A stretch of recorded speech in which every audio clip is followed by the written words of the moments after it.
All right, so the question that a lot of people are asking is AI going to take my job? And I gotta be honest, it's already headed that way, but what you may not know is that you are actively helping or hurting it every day starting now. I'm gonna reveal to you in this video the 3 mechanisms for beating AI and how 2 of them have already failed, which gives us 1 left. Before we get into that, you know what to do. Hit the like button, subscribe, and I know this is commonplace to say share this video, but if you agree with what I'm going to say, please share the video because it will share the idea and get more people on board and implementing this method. Stay tuned as we cover all things tech. I'm Chris Grant Jr. It's the Granted Geek Show.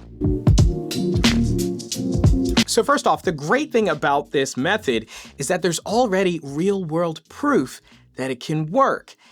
And so the real challenge is going to be kind of philosophical question about when humans have the means to help themselves, do they? So first, let's talk about the whole AI versus human debacle, right? A lot of people think that it's going to look something like a Terminator movie. And who knows whether a future like that will actually materialize. But long before Terminators are kicking down your doors with machine guns and dragging away your kids and family, the most critical time of this so-called conflict is now. Why? Because we have one advantage, and that advantage is control. Let me set the stage here. Machines, mechanisms, robots, they've been replacing humans for a long time. I mean, technology in general, from the wheel and wagon, replacing a whole team of people who could carry a load, to modern day car manufacturing, where almost every human has been replaced by a robot and software and things like that. But there's a difference between technology that helps us and technology that replaces us. And I think now it's been rising so steadily, we've reached a point where we can see the terminus, we can see the end. And that is, with AI as what it is, being a thinking type of software, if we want to use that term, it has nearly limitless potential. And when paired with robots, there's virtually no job that is safe from a future like that. And there are economists saying everywhere, you have 5 years basically to make your money because AI is going to get to a point where it will freeze everyone in the economic tier that they're in, with no actual way to level up via a job. So how are we already active in this and how do we fix this? Well, first I'm gonna show you a really dumb example, then I'm gonna explain what I did. Let's go.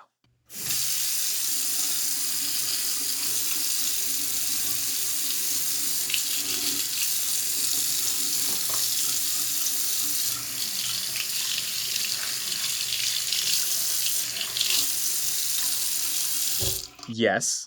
That was probably the dumbest thing you've ever seen, but I think it explains my point pretty well, which was we went to the faucet and what was my goal? My goal was to wash my hand. Now, I had access to the faucet and it had tremendous power, 2 extremes. It could either be very cold or very, very hot to the point where it would scald my skin.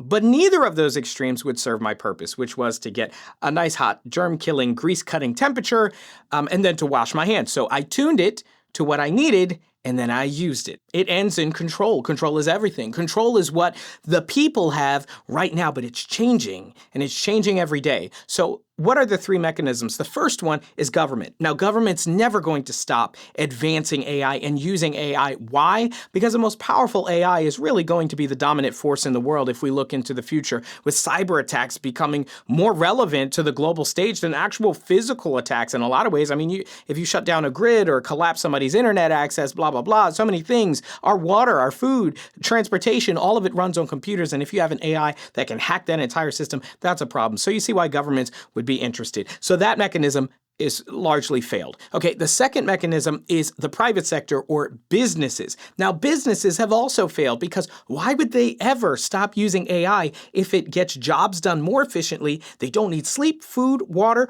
or pay, right? You just have to pay for the electricity that keeps them going largely. And you can replace humans who, largely can be liabilities. So these are the 2 mechanisms that have not only not stopped or put any guardrails on AI, but they've exploded its growth and are actively using it to push people out of their very jobs. So then what's left? What is that third and final mechanism?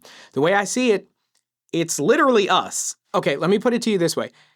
If a business knew that firing 1 human employee would cost them potentially thousands of customers, because humans were now, or the people were now buying, preferring, and investing in human-owned, human-run companies. Do you think that company would still fire that person? No. Big whoop, Chris. That's not a new idea, and there's no proof that that's going to work. Well, that's where I get to my point that we already have concrete real-world proof that this can work, and we look nowhere else but the luxury industry, the luxury market. Can you think of another industry where the human touch is more valued? From high-end performance cars, hand-engineered, right? With even Mercedes having the name of the engineer on the engine, to fine works of art, to jewelry. People even prefer earth-made diamonds versus lab-grown diamonds, right? Why? Because of supply and demand. Simply, how rare is it?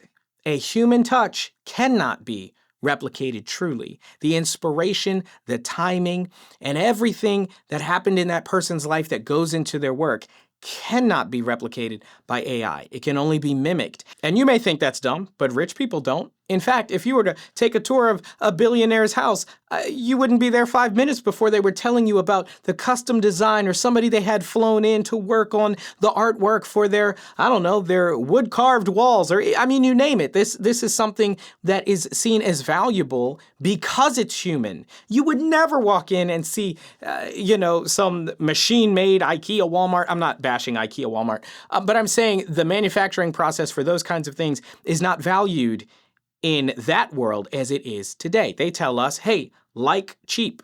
Hey, like repeatable. You need to like fast food, all this stuff. Even with food in the luxury market, like world-class chefs still have jobs because people value what they can do, which nobody else has ever done and nobody else will quite be able to do in the way that they did it. They're teaching us over time to fall in love with and prefer our own obsolescence, the absence of human input. And that is really what's driving and fueling this AI march to eliminating everybody's jobs. I'll give you one more example. Think about mom or dad's cooking, right? Your parents' cooking. You could have a better meal, but you would almost never acknowledge it or even say it. Why? Because of the nostalgia and the humanity and the good times and the warmth, the experience of that meal and that food. A machine could never compare with that.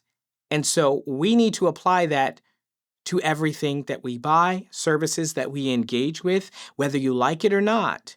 When you stop watching this video and you engage with a service or a product or generate an image or generate music, especially in the entertainment industry, when you're doing that, you are actively investing in humans becoming obsolete in that industry. Whether you like it or not, you're playing a part. Whether you like it or not, you're playing a role, and whether you like it or not, you're either helping or hurting. And you may be sitting back like, oh, well, when I use this service or this product, it's not my job that's being threatened.